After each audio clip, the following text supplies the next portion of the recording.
Babalik ang Unbearable Channel ngayong January 2025. Grabe po. Again, humihingi ako ng pasensya. O, diba? Kasi nga, mahigit 1 month. Kasi ang dami talaga nangyari. Hindi ko na pwedeng isa-isahin talaga. Pero sige, merong death, merong na-hospital, merong nakulong, merong nagkasakit, at syempre trabaho. Nagsama-sama po yan.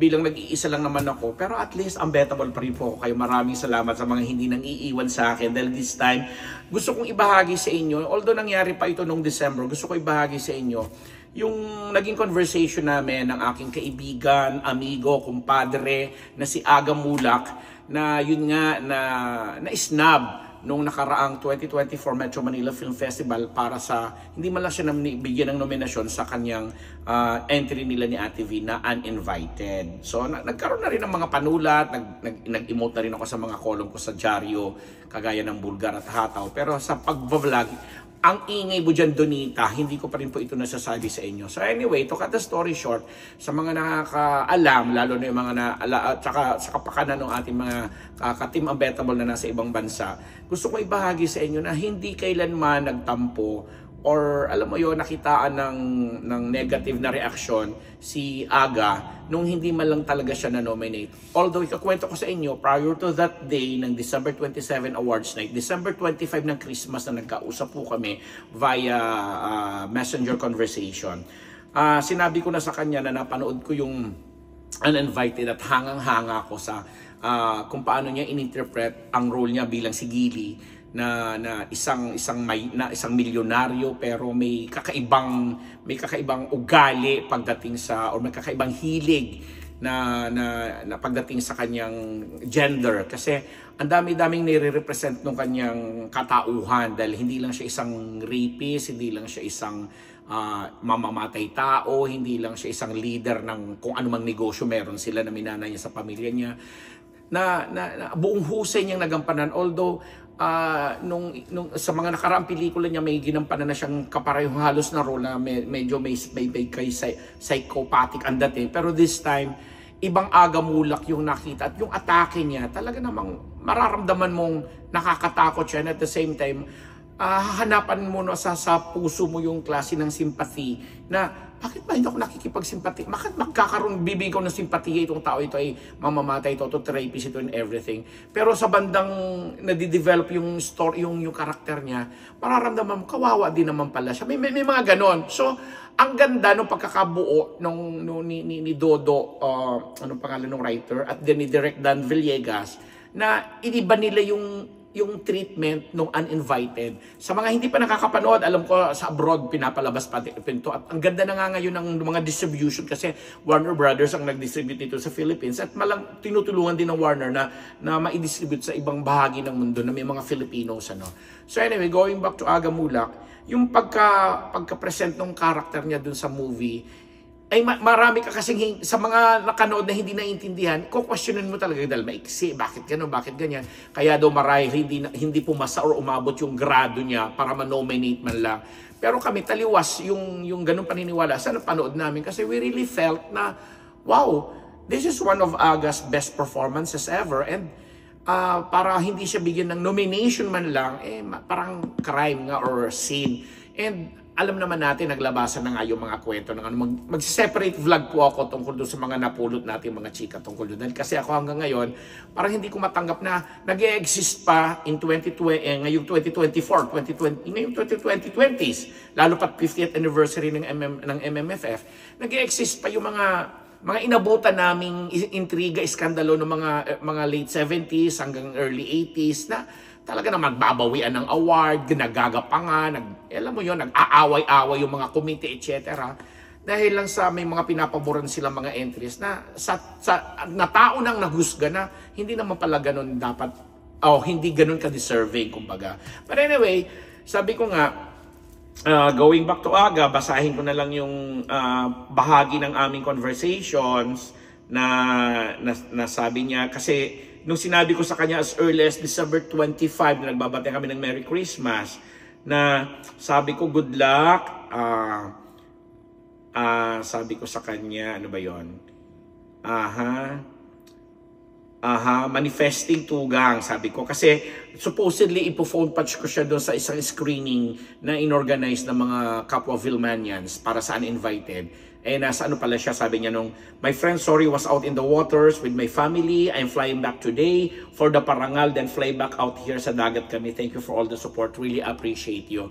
Ito yung flyback kasi 27 ito, pero 25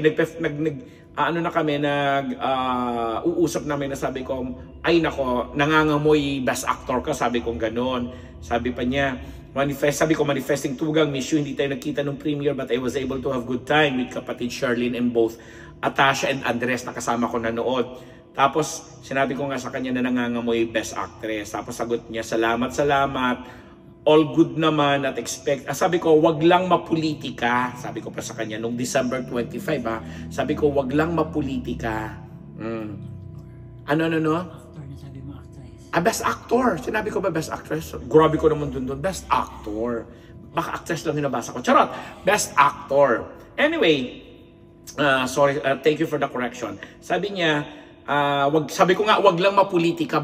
As early as December 25, sinabihan ko siya ng gano'n. Para kasi may nararamdaman ako. And then, sumagot nga siya nung 27 after nung hindi nga at is totally nasnab yung uninvited nila ni Ate V. Dahil nanalo lang ng isang award, best float pa na walang kinalaman sa mga technical at mga may kinalaman sa movie. Wala nang ibang napanalunan. Although may mga nominations, especially Ate V, of course, best actress. May mga nominations, pero si Aga talaga inisnab, hindi talaga siya na-nominate. Tapos sabi niya na lang sa akin, hindi siya nag-expect, ito yan will attend to support the event in our cast. Tapos sinabi pa niya, thank you very much, I'll see you soon, enjoy the holidays.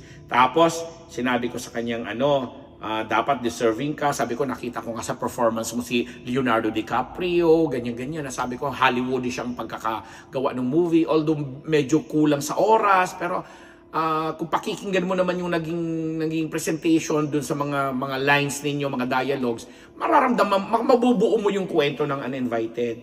Tapos sabi niya, just happy to be back sa dagat with my family. This was in December 28 na to, after ng awarding. Sabi niya, happy ako for all the winners. Never expected to win naman or be recognized. Oh, kita mo, pero ang sakit nun, no? Never expected naman to win or to be recognized. It's always been my practice. O, kita mo. Ito maganda dito. It's always been my practice. It's work. Can't be emotional. But I really appreciate everyone's concern and support. We always move on. Kapatid, God is good. Love you, my friend. Appreciate you.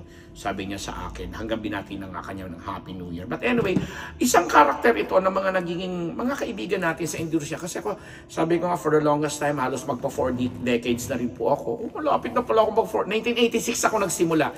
96, 2006, 2016. O sa 2026, 40 years na pala ako, no? So isa yan si Aga Mulak sa mga naging malapit sa akin, very close. For the simple reason na madalas siyang gumagawa at madalas siya nagiging guest sa programa namin no, ng Yumaong Ati Luz or Inday Badiday. Plus may mga iba kami mga proyektong nagkakasama kami. Plus the fact na tuwong Bicol ang pamilya niya. At kumandidato pa nga siya doon. Plus si Sherlyn Gonzalez na nakasamahan din namin sa Binibining Pilipinas. And eventually naging good friends kami. Hanggang nga ngayon, naminana na ni Atasha ni Andres. Kaya ganun kami ka-close. Sa mga magka-question dyan, sorry kayo, then kayo. But anyway, gusto kong puntusan dito yung klase ng professionalism, yung klase ng yung natutunan niya in years sa kanyang tagal na rin sa showbiz since bata siya. At galing talaga siya sa pamilya Mulak na isa sa mga pamilya dito sa showbiz na talaga nagpasimula ng showbiz ng mga pamilya. Ilan lang naman ng mga pamilya na ngayon nga minamana na kung pang ilang generation na ba ito si Natasha. Na pinapakita niya na hindi naman lahat talaga nadadaan sa award or lalo pat siya award-winning actor siya. Ang dami-dami na rin niya yung mga recognition na natanggap from different award-giving bodies from all over.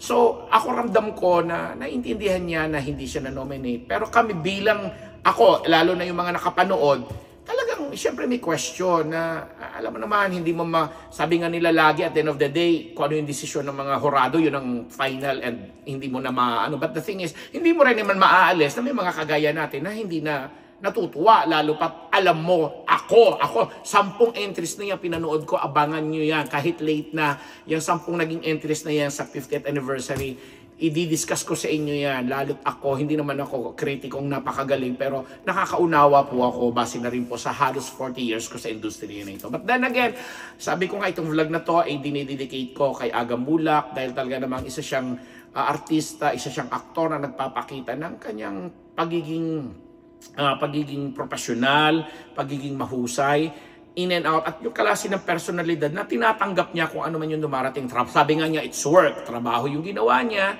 may naka-appreciate, may mga hindi nakaintindi or naka-appreciate dahil hindi man lang siya binigyan ng nomination.